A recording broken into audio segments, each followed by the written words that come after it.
Shalom Bapak Ibu.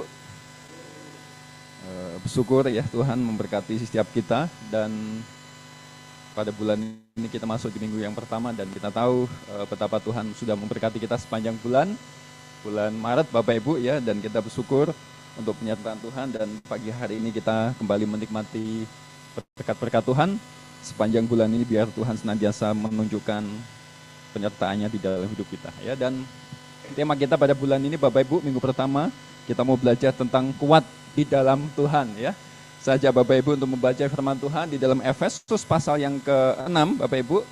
Saya jemput kembali Bapak Ibu, panggil berdiri ya. Efesus pasal yang ke-6, kita baca ayat 10 sampai 13 ya. Kelihatan Bapak Ibu? Oke ya, ini 4 ayat kita akan baca secara bergantian. Nanti pria membaca yang genap dan wanita ganjil. Sekali lagi Efesus pasal yang ke-6 10 sampai 13, pria genap, wanita ganjil. Pria bersama dengan saya 1, 2, 3. Akhirnya, hendaklah kamu kuat di dalam Tuhan, di dalam kekuatan kuasa-Nya.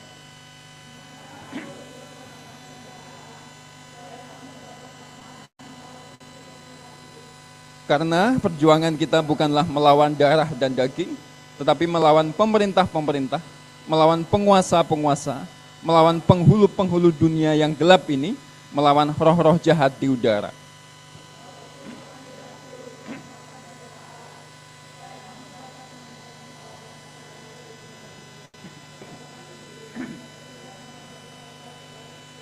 Amin. Silakan duduk Bapak Ibu Saudara ya. Bapak Ibu yang dikasih oleh Tuhan ya, dalam kehidupan kita kalau saya boleh melihat ya, ada orang-orang tertentu mereka menjalani hidup mereka dengan biasa saja ya. Mereka tidak peduli dengan yang namanya mungkin uang banyak, jabatan, saudara ya, kekuasaan begitu ya. Dia hanya nikmatin saja Bapak Ibu ya. Makanya kalau kita lihat di jalan-jalan, bulan yang lalu pasti banyak ya orang dorong-dorong gerobak ya, maksudnya yang minta-minta saudara ya. Dan kemudian ada yang tiduran begitu-begitu nyenyaknya saudaraku. Kadang-kala kita tidur di tempat tidur yang bagus, bahkan AC, nggak nyenyak tidurnya ya. Ada orang-orang begitu saudara, biasa saja nikmati hidup dengan apa adanya begitu ya. Tapi ada orang-orang tertentu berusaha saudara untuk boleh mendapatkan ya taraf hidup yang lebih baik. Dan kemarin saya mendengar sebuah statement seorang politisi ya. Dia diundang dan kemudian dia ngomong ke, yang saya tahu dia lagi ngomong ke banyak anak-anak muda saudara ya. Salah satu politikus yang saya senang kalau dia ngomong ya, yang Korea begitu. Yang Korea dia bilang saudara ya. Nah dia bilang begini saudara, di Indonesia itu kalau kita mau dihargai orang, yang pertama kita mesti punya jabatan, ya. Punya kekuasaan gitu saudara. Ya. Kalau kita nggak punya kekuasaan saudara, nggak punya kuasa, kita mesti punya uang. Kalau kita nggak punya jabatan, nggak punya kuasa, nggak punya uang, kita mesti pintar katanya saudara. Ya. Tapi kalau tiga-tiganya gitu kita nggak punya, jangan harap dihargai orang katanya saudara. Ya. Nah saudara, di dunia yang semakin berkembang, semakin maju saudara ya. Ya sekarang media sosial begitu digitalisasi begitu majunya luar biasa Bapak Ibu Saudara ya. Tapi kemudian kita melihat ya, dengan semakin berkembangnya zaman, semakin banyak orang melihat saudara. Semakin banyak orang bisa mungkin bertemu dengan orang-orang yang jauh misal. Semakin kelihatan orang ingin menunjukkan sesuatu yang dia berkata, nih gue hebat nih. Ya kan? Ya. Saya nih kuat nih, saya bisa nih ya. Saya kaya nih saudaraku ya. Ya kan kita kan, jangan kan mereka kita saudaraku posting-posting makanan ya. Steak di posting saudara. Sate di posting ya. Tempe enggak saudara. Karena kecenderungan kita pengen dilihat sesuatu, wah ini orang hebat saudara. Ya, kesederhanaan saudaraku hari-hari ini dianggap sebagai sesuatu yang itu lemah itu. Ya. Semuanya saudara ditampilkan ya, bahkan kita kalau lihat ya artis-artis sudah mulai posting ya, nggak sekedar mobil sport sekarang, itu mobil sport itu dianggap ecek-ecek gitu. Jet pribadi saudara ya. Ya. Nggak peduli itu uang korupsi atau apa, saudara ya. Nah, karena apa? Karena orang begitu, saudaraku ya. Orang itu semakin hari ingin menunjukkan bahwa dia bisa, bahwa dia hebat. Ya. Nah, di dalam kehidupan kita, Bapak Ibu Saudara ya. Dan ini cenderung saudara kita bisa tergoda ya sebagai orang percaya, sebagai anak-anak Tuhan. Kadang-kala kita suka ikutan begitu. Ya. Di media sosial ya, kita melihat ya berapa banyak ya anak remaja, khususnya perempuan-perempuan ya, kemudian terpikat oleh ucapan-ucapan ya di media sosial, terutama Facebook lah yang saya tahu ya. Banyak kan berita, kemudian sekian lamanya chatting, ngajak ketemuan, begitu ketemuan dibawa pergi 2 minggu nggak pulang begitu, saudara ya. Dan kemarin saya dengar juga ada yang begini, saudaraku ya, ngobrol nih di Facebook, saudaraku ya, fotonya ganteng, cantik sekali, saudaraku ya. Ini laki-laki ya, lama saudaraku, sampai rasanya itu saya baca itu, saya dengar ya, sampai jatuh cinta gitu. Begitu ketahuan saudaraku, ternyata laki-laki sudah jadi. Laki-laki ya. Orang itu ingin menunjukkan sesuatu yang wah. Karena bagi dia ya, kelemahan-kelemahan yang mungkin kemiskinan, sederhana, itu sesuatu yang dianggap kelemahan ya. Nggak akan dianggap orang. Oleh sebab itu Bapak Ibu Saudara sebagai orang percaya, ya, kita tidak perlu mengejar itu ya. Kita tidak perlu mengejar itu. Dalam hidup kita mau belajar senantiasa boleh melihat bahwa apapun saudara, mungkin kita nggak punya kekuasaan, bahkan mungkin kita nggak punya uang banyak, kita mungkin tidak pintar saudara ya. Tapi selama kita belajar untuk senantiasa mengandalkan Tuhan, mempercayai Tuhan saudaraku, melibatkan Tuhan di dalam segala hal ya, dalam apapun ya, kita kan boleh menikmati setiap kehidupan kita dengan damai sejahtera, dengan sukacita. Bapak Ibu, kita tidak tergoda dengan mereka-mereka orang dunia yang coba untuk menampilkan sesuatu yang wah begitu ya. Kalau punya ya nggak apa-apa Bapak Ibu Saudara ya. Bukan berarti kita juga tidak boleh posting sesuatu yang baik yang kemudian kita anggap sebagai berkat Tuhan, ya tidak apa-apa Saudara. Ya. Tapi dalam kesemuanya itu ya, kita diajarkan untuk senantiasa mengandalkan Tuhan di dalam segala sesuatu. Ya, kekuatan kita ini Bapak Ibu bukan dengan apa yang kita miliki, bukan apa yang kita punyai saudaraku ya, bukan karena fasilitas yang kita miliki juga saudaraku ya, koleksi-koleksi ya, bukan saudaraku ya, bukan itu. Tapi Tuhan mengajarkan kita mengandalkan Tuhan. Semuanya itu pada akhirnya akan hilang, saudara, akan hilang. Nah di dunia ini saudara, ada banyak orang saudaraku ya, yang pasti yang tidak kelihatan, roh-roh jahat, iblis itu mencoba menjatuhkan kita. Ya. Makanya kalau sombongan itu ya, hari-hari ini saya, bulan-bulan ini lah saudara, saya begitu banyak belajar maksudnya. Ketika kemudian, ya, saya lagi merenung loh saudara ya. Jadi kalau saya di kantor ya, kantor sinode itu ada beberapa datang, saudara. Ada 3-4 orang datang ngobrol. Topiknya tuh sama Bapak Ibu. Pendeta jatuh. Gitu. Jatuh ke dalam perzinahan, asusila, seksualitas begitu. Yang terakhir minggu yang kemarin saudaraku datang juga teman ngomongin yang sama saudara ya. Awal tahun juga begitu Bapak Ibu Saudara ya. Bahkan orang-orang terdekat juga saudara yang saya tahu, yang saya kenal baik ya. Saudara tahu mereka ini direkam ya. Mereka itu kalau di grup itu wah posting. Rasanya kalau kayak dia yang paling pintar aja begitu saudara ya. Wah setiap ada ini kemudian dikomentari ya. Kan di grup Bapak Ibu ya. Di grup kan banyak ya, ada orang yang suka sharing-sharing ya. Tapi di grup kita ini kayaknya keterlaluan Bapak Ibu, diam-diam aja ya. Sepi-sepi begitu ya. Tapi di beberapa grup yang saya ikutin saudara ya, saya ada grup alumni sekolah ya, sekolah yang S1, yang S2, kemarin S2 itu malah banyak saudaraku ya. Bahkan grup pendeta-pendeta, kemudian saya juga salah satu admin begitu ya. Kalau udah ribut-ribut gitu, nanti di suspend sementara gitu. Begitu saudara ya. Ya begitulah ya. Orang suka posting.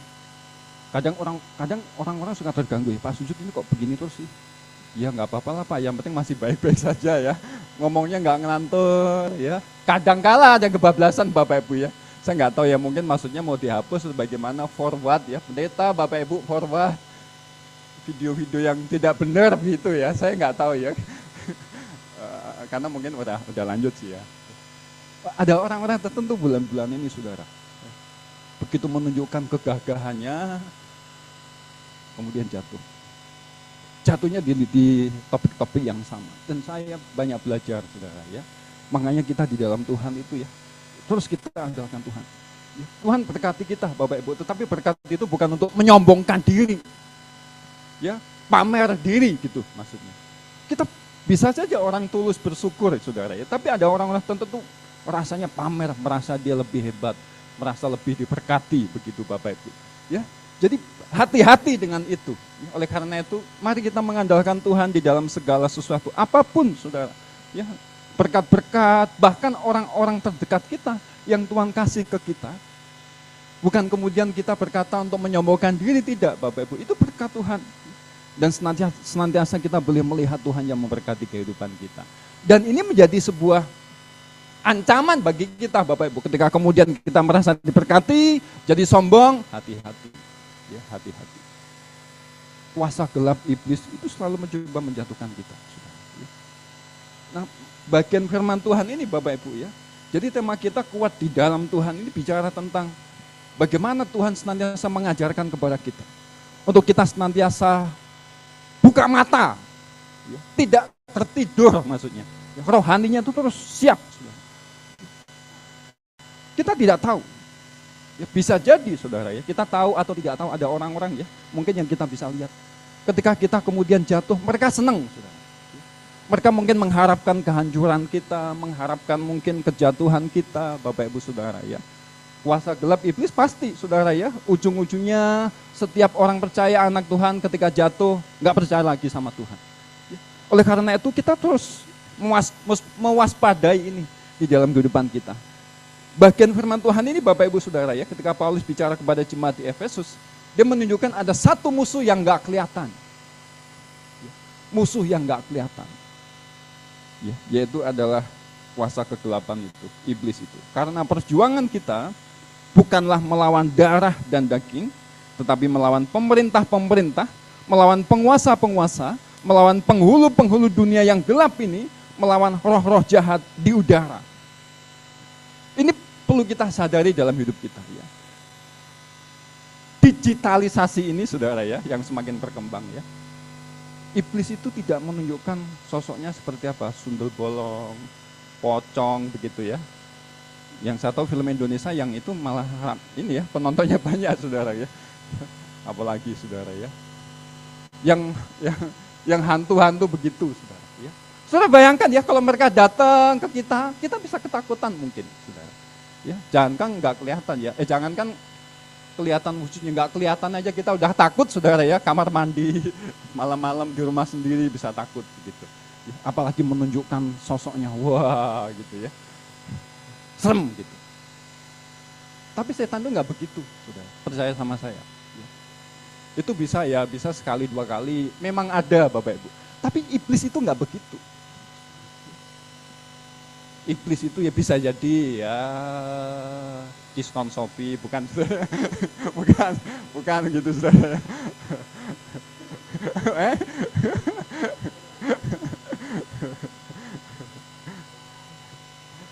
Bukan saudara ya. Iming-iming begitu saudara ya. Iming-iming konsumtif saudara ya. Kemudian kita tidak tahu batas saudara. Ya, itu bisa menjerumuskan kita, saudara. Kenyamanan, Bapak Ibu Saudara ya. Apapun yang menjauhkan kita dari Tuhan, itu kita mesti hati-hati. Ya. Nah saudara, yang dikasih oleh Tuhan ya, ada satu buku yang ditulis oleh Doug Howard Mills. Ya. Dia menulis Kenali Musuhmu Yang Tak Terlihat. Paling tidak dia mengatakan ada 10 hal yang dia sampaikan saudara ya. Ini saya pernah sampaikan juga di Pemuda waktu itu ya. Dia berkata bahwa kuasa gelap itu melawan kita. Melawan kita maksudnya dalam pikiran kita ya, kita mencoba untuk taat kepada firman Tuhan, kita mau belajar sungguh-sungguh di dalam Tuhan ya. Ketika firman Tuhan berkata mengasihi, mengampuni, taat saja saudaraku ya. Kemudian iblis berkata buat apa gitu ya, tadi Pak Catur itu pikiran sudah masuk itu. Buat apa ya, masalah begitu berat, ngapain setia kepada Tuhan gitu ya. Dilawan gitu saudara ya. Kemudian membuat frustasi. Membuat frustasi maksudnya ada hal-hal, masalah-masalah di dalam hidup kita, kemudian kita suka bereaksi yang buruk. Itu kadang-kadang pikiran, ya. Iblis mencoba mempengaruhi, ya.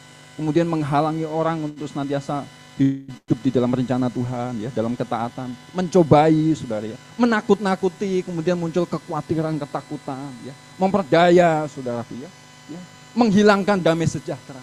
Nah, ini kita mesti mewaspadai dalam kehidupan kita. Oleh karena itu Bapak Ibu Saudara, sebagai orang percaya, meskipun kita ada di dalam penyertaan Tuhan, ada di dalam kasih karunia Tuhan, ada di dalam anugerah Tuhan, kita nggak boleh santai begitu, saudara. Ya, orang percaya tidak boleh menjadi orang Kristen yang santai, saudara. Santai bro, ya. Ya nggak apa-apa, kita santai-santai. Tapi hal rohani nggak boleh santai, saudara. Nggak boleh santai. Nggak berdoa biasa saja. Kita nggak baca firman biasa saja. Kita nggak ibadah biasa saja, saudara. Kita kemudian nggak ikut komunitas Kristen biasa saja. Kita ngomong-ngomong kotor biasa saja. Kita berbohong biasa saja. Ya, kita nggak bisa santai, saudara. Ya. Akan mudah terbawa arus kalau begitu. Ya, orang percaya harus menjadi orang Kristen yang sungguh-sungguh, ya, yang sungguh-sungguh. Kita semua mesti belajar sungguh-sungguh dalam hal apapun. Ini menjadi sebuah akan menjadi kekuatan di dalam kita. Jadi bagian firman Tuhan ini Bapak Ibu Saudara yang dikasih oleh Tuhan, kita akan belajar beberapa hal, ya, supaya kita senantiasa kuat di dalam Tuhan. Iblis, ya, kuasa gelap memang sudah dikalahkan Bapak Ibu, ya. Tapi dia masih bisa mempengaruhi, ya, akan mempengaruhi kehidupan kita. Yang perlu kita kuatkan di dalam kehidupan kita supaya kita kuat di dalam Tuhan adalah kita mesti menguatkan apa Bapak Ibu? Kehidupan rohani kita. Menguatkan kehidupan rohani kita. Ada berapa banyak saudara, ya, ketika kita di dunia yang dipikirkan, aduh kapan ya saya punya rumah yang bagus, punya kendaraan, saudaraku, ya, gajinya besar, ya kita butuh itu Bapak Ibu Saudara. Tapi kemudian kalau mengabaikan kehidupan rohani, saudara, waduh cilaka itu, ya. Kita belajar Bapak Ibu, ya, berapa tahun yang lalu pandemi itu loh, ya, orang kan nggak tahu saudara, ya. Plus gitu. Berapa banyak orang yang kaya, ya, yang mengatakan wah nggak akan habis 7 turunan, habis begitu, ya, perusahaannya habis, ya. Kapan hari saudara, ya, ada teman juga datang, ya, dia cerita, ya, ketika pandemi itu, sebelum pandemi, ya, ini anaknya pendeta saudara, dia pinjem ke bank saudara sampai MM-an saudaraku, ya, supaya usahanya itu berjalan. Tadinya berjalan saudara, berjalan bagus. Kemudian dia ingin mengembangkan usahanya, pinjem sudah hampir 3 atau 4 M. Bukan, sekitar mungkin 3 M-an lah, ya. Tapi karena nunggak, ya, akhirnya jadi bertambah sekitar 4 sampai 5 M. Ya. Yang dimasukkan tanahnya gereja. Besar saudara, ya, di puncak sana, ya. Ada gereja di sana, ada tempat retreat besar sekali saudara. Itu dimasukkan buat itu saudara. Bukan dimasukkan, ya, tapi karena dia kelilit hutang, kemungkinan itu akan dijual. Ya. Awalnya bagus-bagus saudara, ketika pandemi datang, usahanya nggak bisa jalan. Tapi dia tiap bulan mesti bayar ke bank itu. Sampai nggak bisa bayar, numpuk-numpuk saudara, ya. Dan kemarin teman ini datang, ya, kita lagi berdoa nih Pak Sujud buat gereja ini, ya. Bingung juga, ya, ini tanahnya kemungkinan akan dijual. Akan dijual untuk bayar utang itu.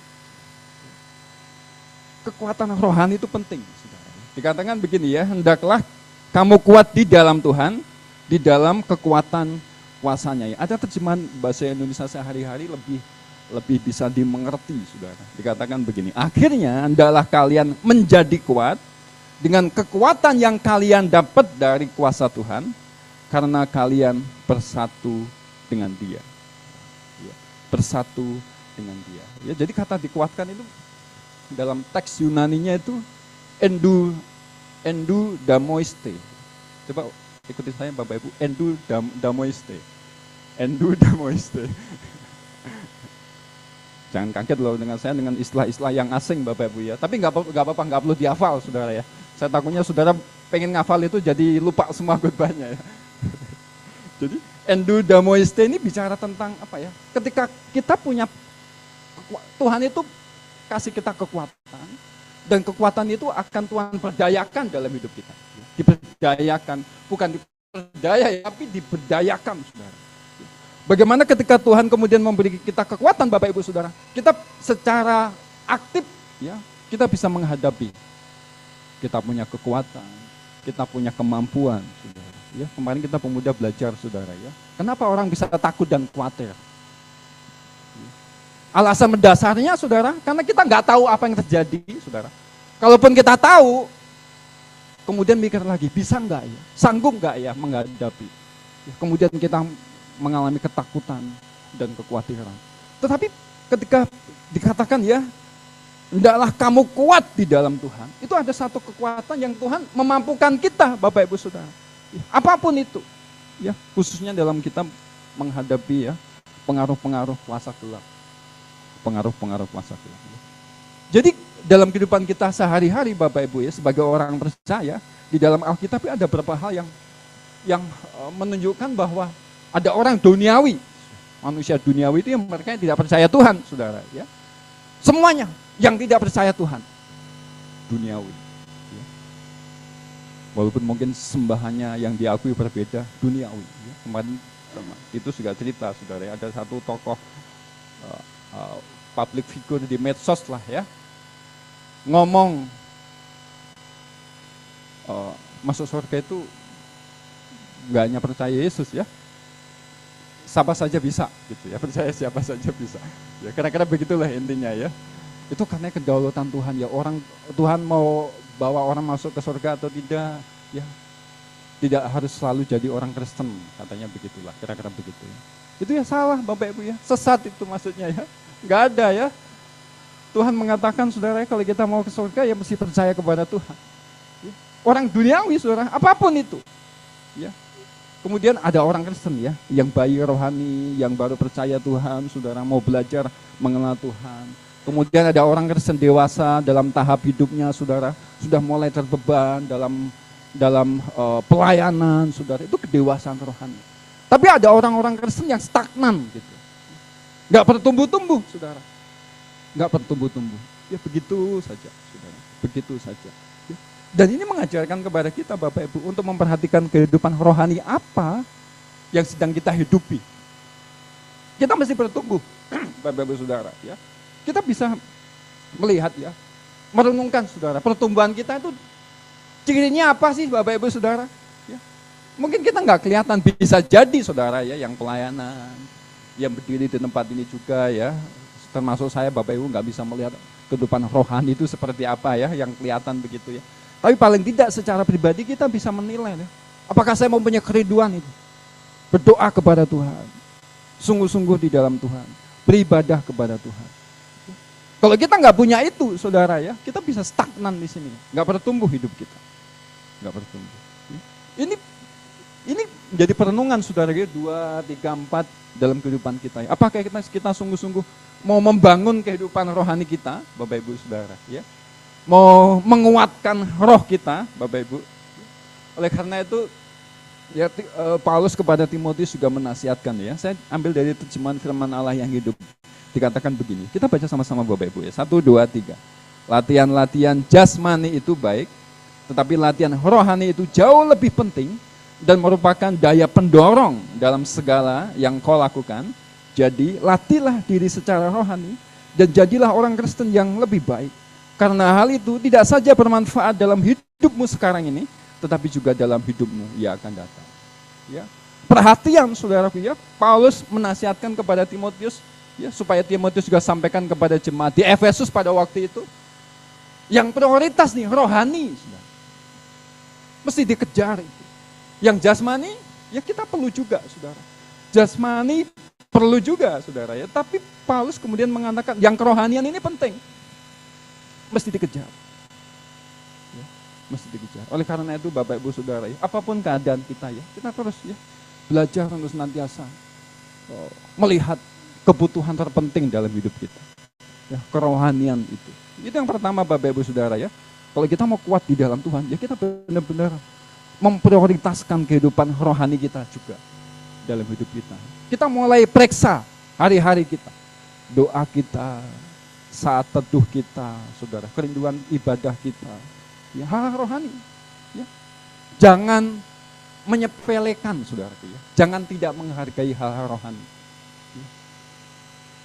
Kayak Esau itu, saudara. Esau itu, saudara ya. Pada waktu itu hak kesulungan itu benar-benar sesuatu yang dianggap berkat yang luar biasa ya. Selalu dihubungkan dengan berkat Tuhan, kerohanian. Tapi Esau berkata, ngapain? Yang penting saya makan kenyang dengan kacang merah itu, saudara ya. Yang penting makan kenyang dengan kacang merah. Ya. Ada orang-orang, saudaraku ya. Bahkan orang Kristen mungkin juga. Datang ke gereja, saudara ya, yang beberapa waktu lalu ya, saya singgung juga ya. Datang ke gereja ya, hari-hari ini ya, saya ngikutin itu, saudara. Saya suka dengerin ya, podcast rohani begitu loh ya. Gereja ini luar biasa sebenarnya, saudara. Berkembangnya itu luar biasa. Setelah pandemi itu ya, khususnya yang gereja-gereja yang di mall-mall begitu, saudara. Waduh itu LED-nya, tampilannya, lighting-nya, saudaraku ya. Kita lagi berdoa buat LED TV, saudara. Doakan, saudara. Ini doa Joni namanya. Kita lagi berdoa, saudara. Ya, ini singer-singer sudah terlalu kecil yang lihat ini. Ya, Bu Betty ya, kita betul lebih besar ya Bu Betty ya. Amin, saudara ya. Mereka, saudaraku, menawarkan ini loh ya, yang kemarin saya juga singgung, saudara. Saya berdoa kita merubah pola pikir kita ya. Saya berdoa kita enggak begini, saudara. Ketika datang beribadah kemudian nanti saya dapat apa ya? Atau kemudian pulang, aduh saya kayaknya enggak dapat apa-apa di dalam ibadah, saudara. Saudara, kita sebenarnya mau dapat apa sih, saudara? Ya. Kita datang, saudara, minggu ya, kita ibadah kepada Tuhan, ya kita mengucap syukur. Apa kita enggak ngelihat, saudara, Senin sampai Sabtu Tuhan berkati kita, ya Tuhan pelihara kita, saudara ya. Makanya saya setelah khotbah itu ada orang-orang, ada dua kemudian datang Pak Sujud ya, dia ngomongin gembalanya, khotbah setiap datang ibadah saya nggak dapat apa-apa, kemudian pindah gereja, ada begitu Bapak Ibu. Sebenarnya kita mau dapat apa emang, saudara ya? Waduh, ini pujiannya nggak ngangkat, mau diangkat di mana, saudara? Ke genteng maksudnya ya. Saya lagi merenung sebenarnya, saudara ya. Ya, oleh karena itu makanya dunia semakin berkembang ini, Bapak Ibu Saudara. Sepertinya firman Tuhan itu semakin digenapi ya. Orang cari ibadah, cari sesuai dengan kesenangannya sendiri ya. Timotius begitu ya, 2 Timotius ya. Makanya pilih-pilih, saudara ya. Pilih-pilih gereja di mana yang dianggap wah ini bagus nih ya. Tempatnya bagus, saudara ya. Saya lagi berdoa juga, saudara ya. 4 tahun nanti Tuhan berkati bikin LCD ini ya. Muncul terus iklannya terus di handphone saya ya. Mimpi, saudara ya, kita mesti punya mimpi ya. Tapi bukan begitu tujuannya ya. Ke gereja itu bukan kita supaya kaya, Bapak Ibu. Kalau Bapak Ibu ikut Tuhan cuma pengen jadi kaya, nggak perlu percaya Tuhan ya, saudara ya. Enggak, Bapak Ibu ya. Kita ya maaf ya, ini tetangga-tetangga kita, Bapak Ibu mungkin bisa lebih kaya, mereka bukan orang percaya ya kan ya. Bukan begitu, Bapak Ibu saudara ya. Kita datang, saudara, kita mau bersyukur di hadapan Tuhan. Tuhan sudah berkati, sertai sepanjang minggu ini, saudara. Dan kita mau khususkan hari Minggu datang kepada Tuhan, bersyukur kepada Tuhan. Bukan kemudian datang ibadah, aduh saya nggak dapat apa-apa ini, saudara ya. Bukan begitu ya, itu hatinya yang salah ya. Bukan nggak dapat apa-apa, hatinya yang salah. Kedua, kehidupan rohani, Bapak Ibu, mesti kita perhatikan di dalam kehidupan kita. Ya, kita mesti terhubung terus ya, di dalam kehidupan kita, saudara. Ya, kayak kabel gitu deh, saudara ya. Kapan terus Natal itu ya, ada kabel itu di sini, Bapak Ibu kalau ingat ya, kita ada lampu di sini, kadang nyala, kadang mati gitu ya. Saya tendang, gitu ya.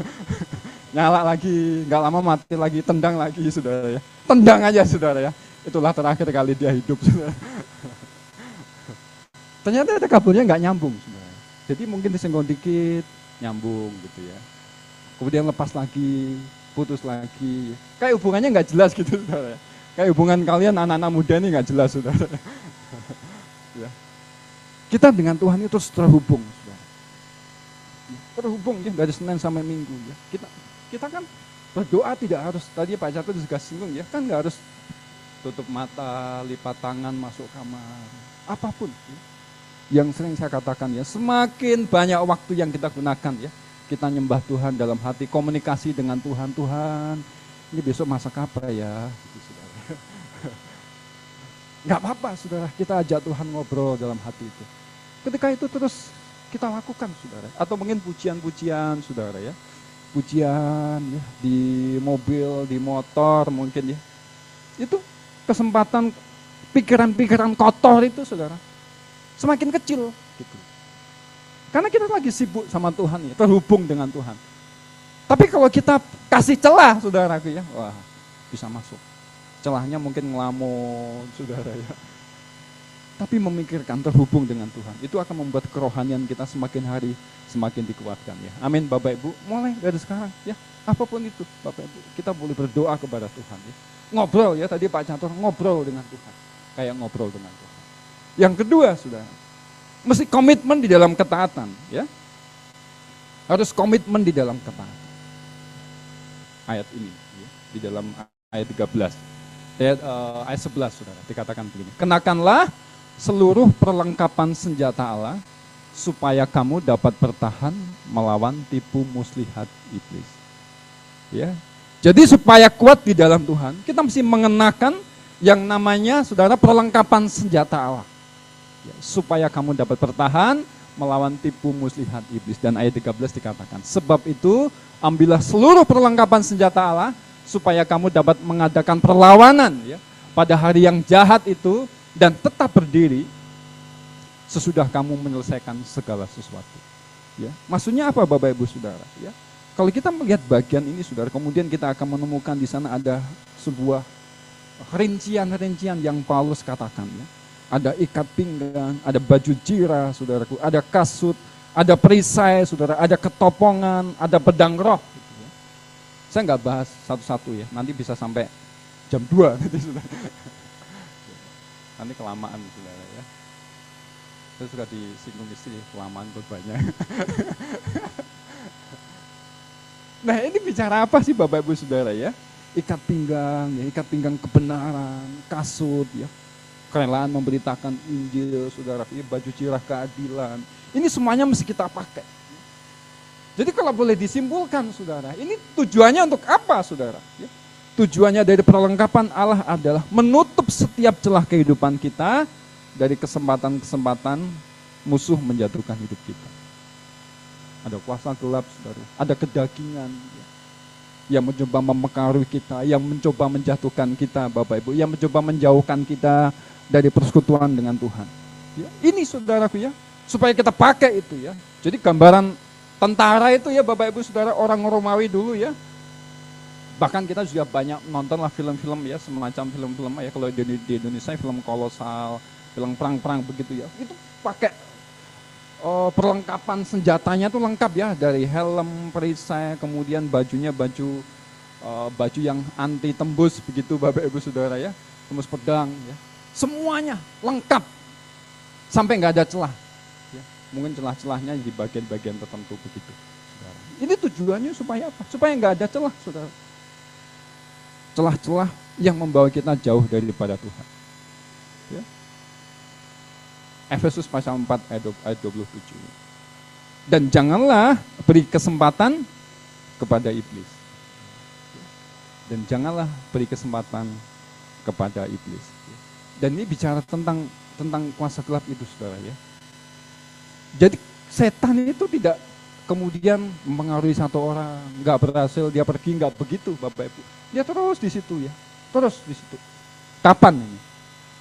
Kapan kesempatan ada lagi? Kayak Tuhan Yesus loh Bapak Ibu ya. Ketika Tuhan Yesus dicobai oleh iblis, saudaraku ya.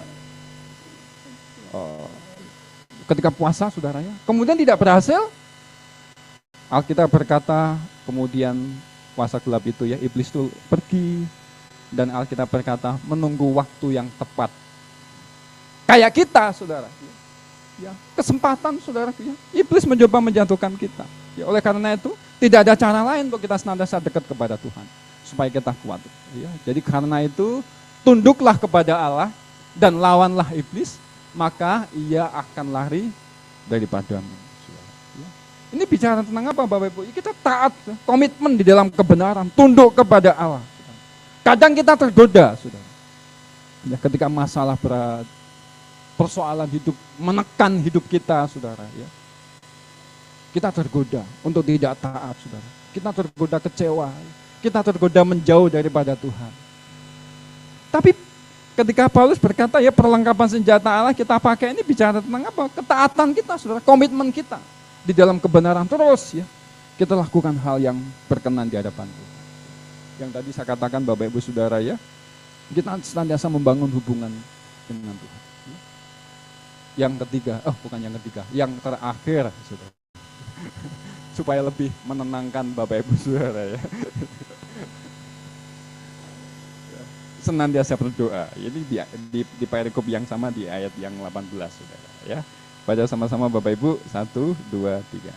Dalam segala doa dan permohonan, berdoalah setiap waktu di dalam roh, dan berjaga-jagalah di dalam doamu itu dengan permohonan yang tak putus-putusnya untuk segala orang. Ya. Intinya di sini, saudaraku, ya, ada satu bagian kita mesti berdoa untuk orang-orang kudus, ya, pelayan-pelayan Tuhan. Kita semua orang-orang percaya, orang-orang kudus, saudara. Tapi di satu sisi kita pun juga berdoa, ya, dalam segala doa dan permohonan. Berdoalah setiap waktu di dalam roh dan berjaga-jagalah. Ya. Kemarin kita belajar Bapak Ibu Saudara, ya. Hasilnya apa ketika orang berdoa dan tidak berdoa? Kayak Tuhan Yesus di Taman Getsemani itu loh. Ya. Semalam-malaman berdoa. Muridnya tidur. Ya. Tidur terus, saudara. Ya. 3 kali datang, tidur terus, saudara. Dan Tuhan berkata, oke lah, tidurlah, saatnya sudah tiba, ya. Datang itu, saudara, orang Romawi bersama Yudas Iskariot. Ya, apa yang terjadi? Yesus lebih siap, menyerahkan diri. Karena apa? Karena dia berdoa, saudara. Muridnya panik, saudara, ya. Di tempat lain dia babat itu pakai pedang dan kemudian kabur, lari, saudara. Orang yang berdoa itu akan siap dengan segala persoalan, dengan masalah yang ada, akan lebih siap, Bapak Ibu. Ya. Jadi kalau hari ini Bapak Ibu masih suka marah-marah, kecewa, sakit hati, kurang berdoa sebenarnya. Kurang berdoa. Dengan doa, saudara, kita lebih siap. Ya. Kita nggak tahu apa yang terjadi di depan, saudara. Ya. Kalaupun tahu, ya, apakah kita sanggup atau tidak, saudara. Tapi dengan doa, Bapak Ibu Saudara, kita akan dikuatkan. Senantiasa kuat di dalam Tuhan. Ya. Amin, Bapak Ibu. Mari kita bangkit berdiri, ya. Saya berdoa setiap kita pada pagi siang hari ini boleh sungguh-sungguh untuk senantiasa berkomitmen, ya, menguatkan kehidupan rohani kita di hadapan Tuhan. Mari kita angkat pujian ku sembah kau Allahku, Bapa dan sahabatku, ya. Bantu saya, David. Haleluya. Mari kita senantiasa bergantung kepada Tuhan, mengandalkan Tuhan dalam segala sesuatu. Harapnya saja, ya. Ku sembah kau Allah. Sembah kau Allahku, Bapa dan sahabatku, Kau yang pedulikan seluruh hidupku.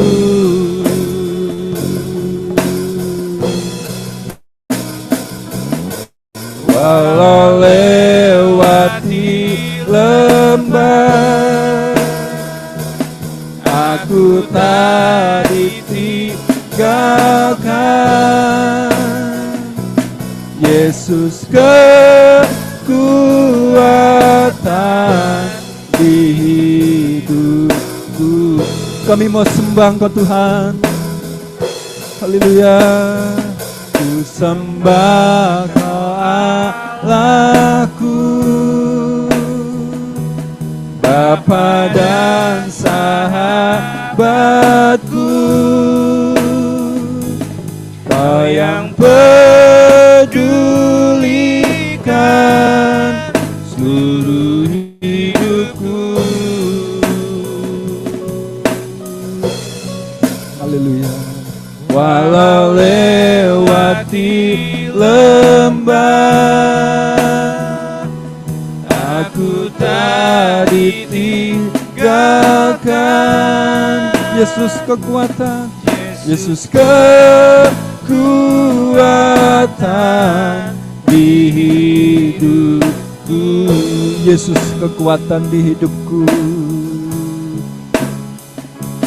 Yesus kekuatan di hidupku.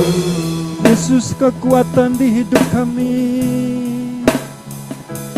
Yesus kekuatan di hidupku. Mari kita renungkan firman Tuhan ini. Haleluya. Terima kasih Tuhan. Terima kasih Yesus. Biar Tuhan menjadi kekuatan kami dalam hidup kami. Oh, haleluya Tuhan Yesus. Haleluya Tuhan Yesus. Terima kasih Tuhan. Terima kasih.